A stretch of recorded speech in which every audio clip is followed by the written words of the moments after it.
Greetings, urban farmers, gardeners, and healthy food visionaries. Greg Peterson here, and welcome to the 316th episode of the Urban Farm Podcast, where every day we work together educating and inspiring you to become part of your food revolution. Growing plants that thrive in your yard is a lot easier than you think. It starts with saving your own seeds and letting them remember what they already learned. Just text SEEDS to 33444 or visit iwanttosaveseeds.com and you'll receive our free webinar about why seeds matter, why saving them is easy, and how you can save your own. Today on our podcast, we have a couple who are thinking outside the hive. We're talking with Chiara and Travis Bolton about pairing solar energy with honey. Chiara and Travis are beekeepers in Minnesota. In their business, Bolton Bees, they sell Minnesota hardy bees adapted to survive Minnesota's harsh northern climate and distinct location. They have been featured in National Geographic, Martha Stewart, Smithsonian Magazine, and Modern Farmer for their innovative partnerships with solar developers. They formed a public benefit corporation, or B Corp, called the Solar Honey Company and have trademarked that term.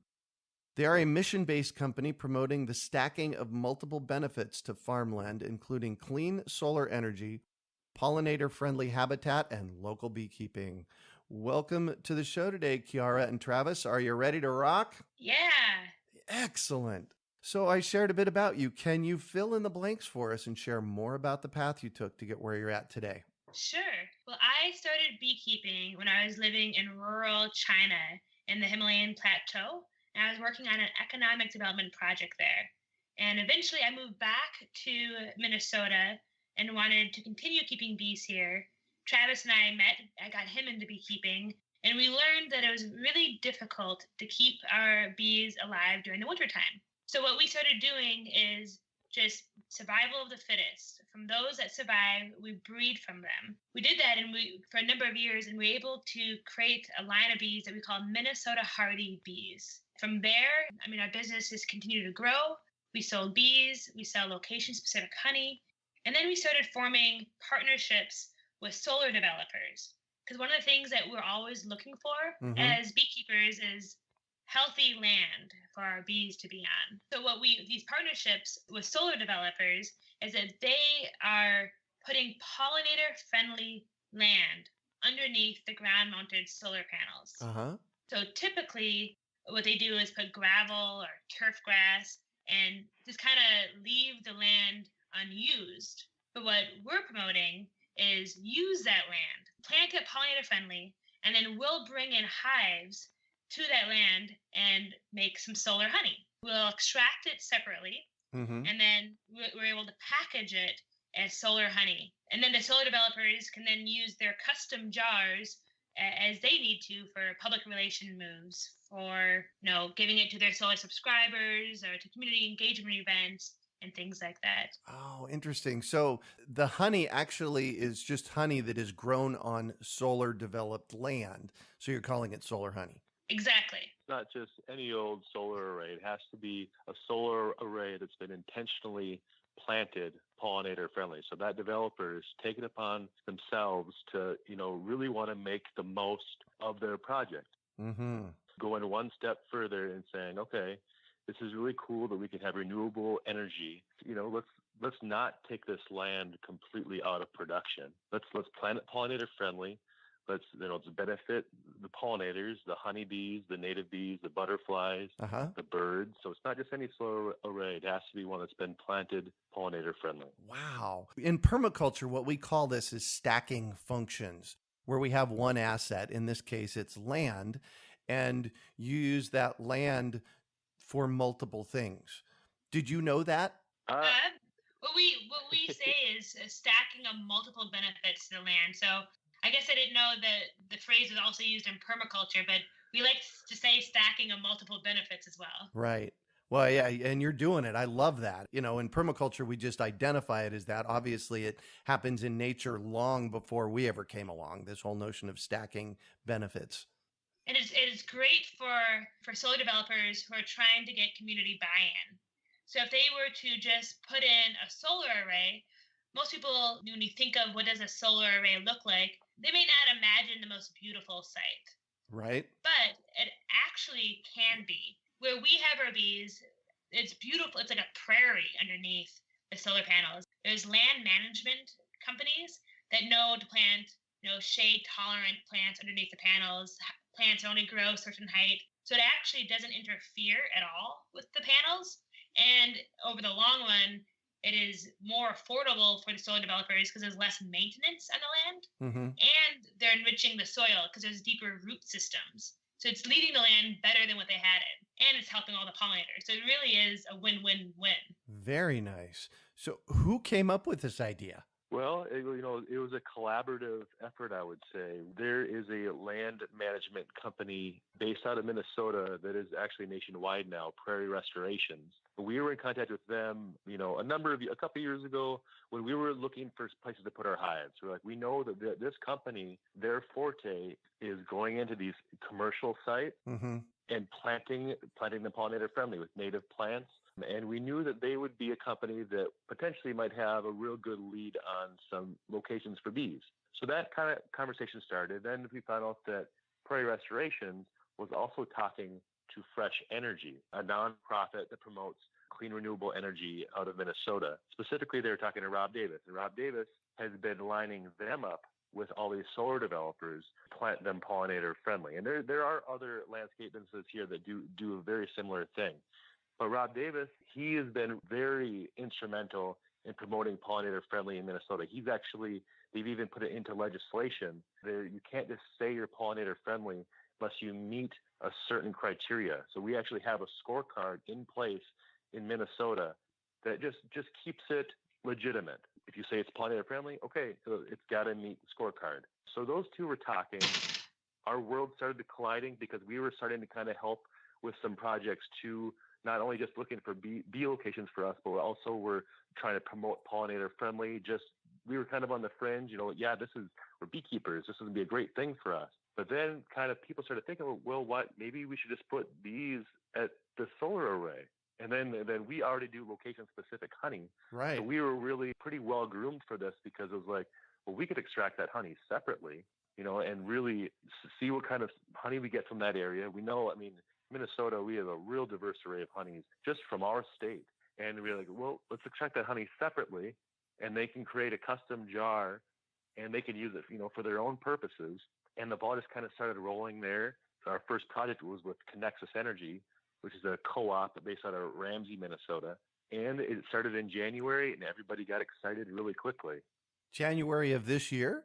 Of this year. Yeah, it really Wow. happened quickly. We actually placed the very first apiary on a pollinator-friendly solar array in the nation. Congratulations. That is cool. Thank you. Thank you.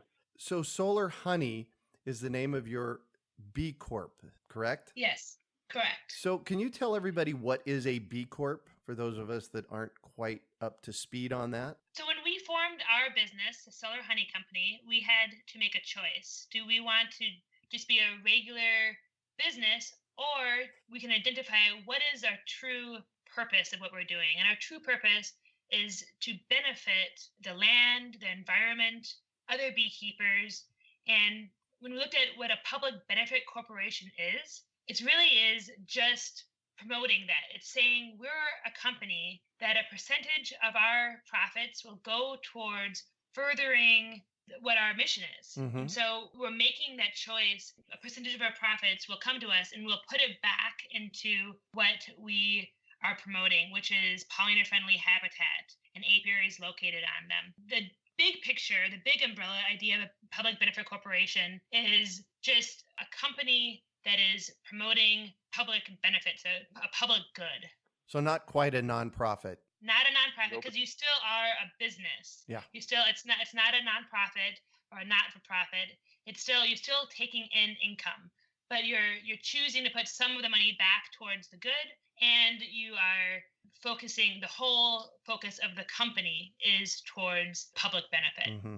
I like to think of it as a mission-based company. Perfect. And what's your mission? It's promoting better land use under and around ground-mounted solar panels, promoting the collaboration of other beekeeping businesses to work with solar developers. Wow, that is awesome. That is awesome. So how is the public receiving this? It's been exciting. I mean, like we said, it all started in January. I mean, it just seemed like once the ball started rolling, it just was just continually picking up speed, and it hasn't really slowed down.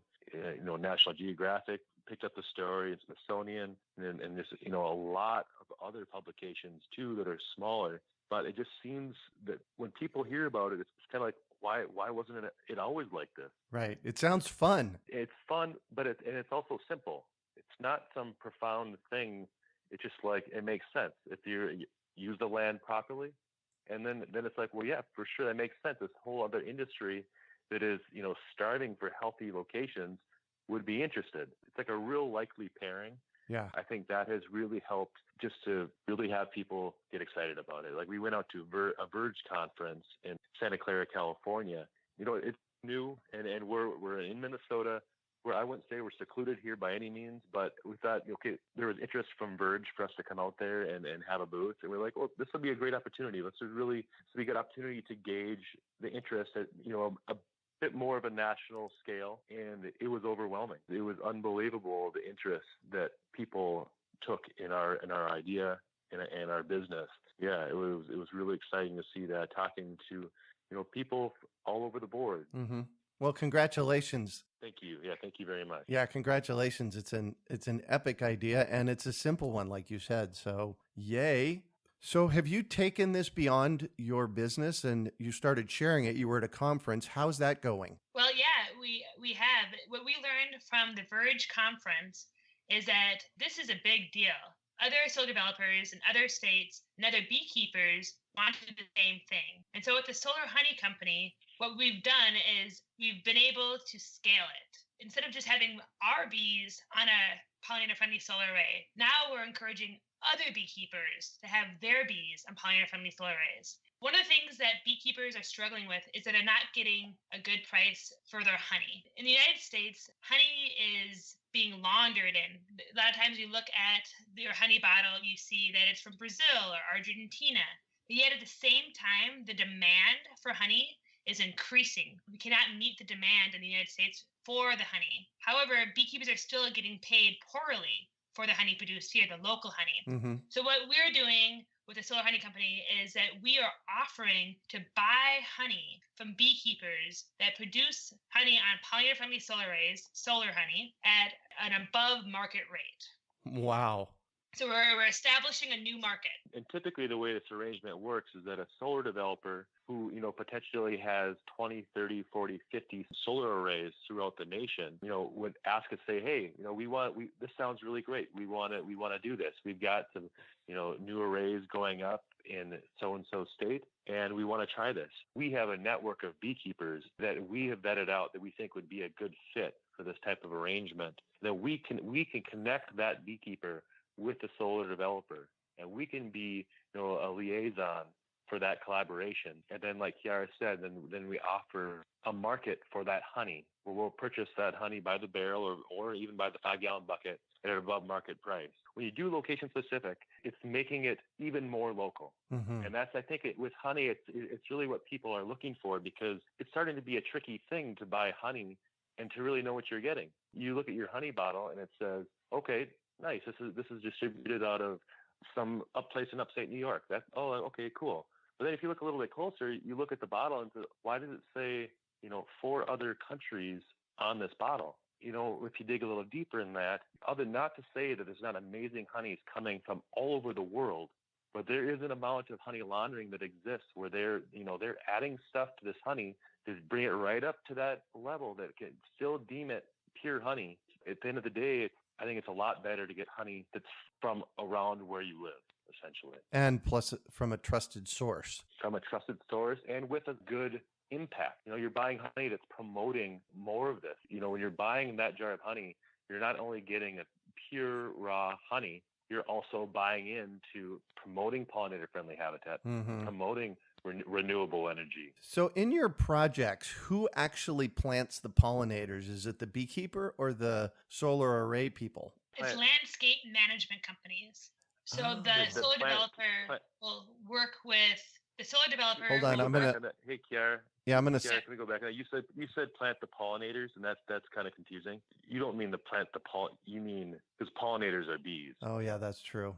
Who's going to plant the plants that bring the pollinators in? That's the question I'll ask. And then thanks for that. And then who's going to answer that question? Because I want a good, clear answer on this. Yep, Travis, you can. All right, cool. So Travis, when you come up with a project, is it the beekeeper that plants the pollinating plants that bring the bees in, or the people with the solar panels?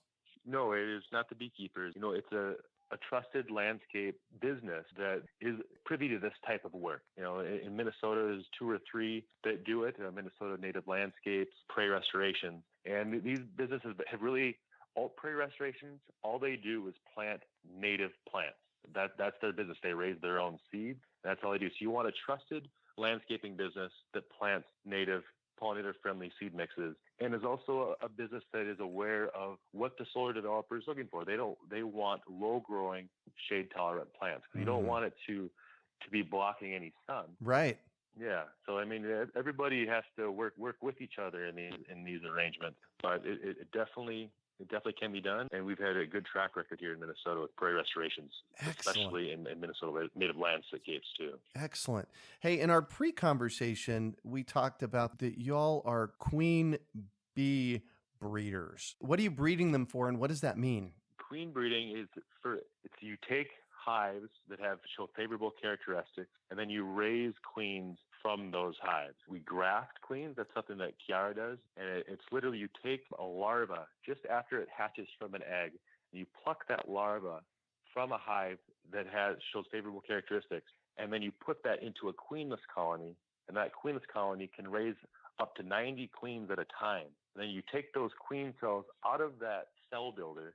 Then we put those into other queenless hives, and those queens go on mating flight. They come back as mated queens, and then you have a functioning hive. As a queen breeder, you're just looking for favorable characteristics. In Minnesota, one of the first things that we select for is being able to survive our long, cold winter. Right. So you have to. That's a first, and it's really just basic. That one's obviously just basic evolution. The ones that can do it are still around, and the ones that can't do it, they don't survive, and they're out of our gene pool. After that, we select for high honey yield. After that, we select for gentleness, because Chiara and I typically work barehanded throughout the entire season. So we know when a hive is a little bit more aggressive than the other hive. Those ones we don't breed from. We also, another thing that we think is very important is hygienic behavior. It's something that U of M, actually there's been a lot of people that have been involved in really promoting that type of research. The hygienic behavior, it's where the worker bees in a hive can tell that there's sick larvae underneath the brood. So they'll actually uncap that brood, and they will pull that larva or pupa out of the hive and discard it. It helps with many different things, we feel like. So we do a brood freeze test where we actually take liquid nitrogen, freeze an area of brood, and put that frame back into a hive. And we come back 24 hours later, and we check how much the bees have cleaned out. And that's the way we're able to test a hive for hygienic behavior. How interesting is that? What's so cool about that is that it's really accessible. Any queen breeder can buy, a 2-inch piece of PVC pipe and get some liquid nitrogen and do that test and really be able to push hygienic behavior forward. Yeah. So you guys are really on the cutting edge of breeding and solar energy honey. We're sure trying to be. Well, cool.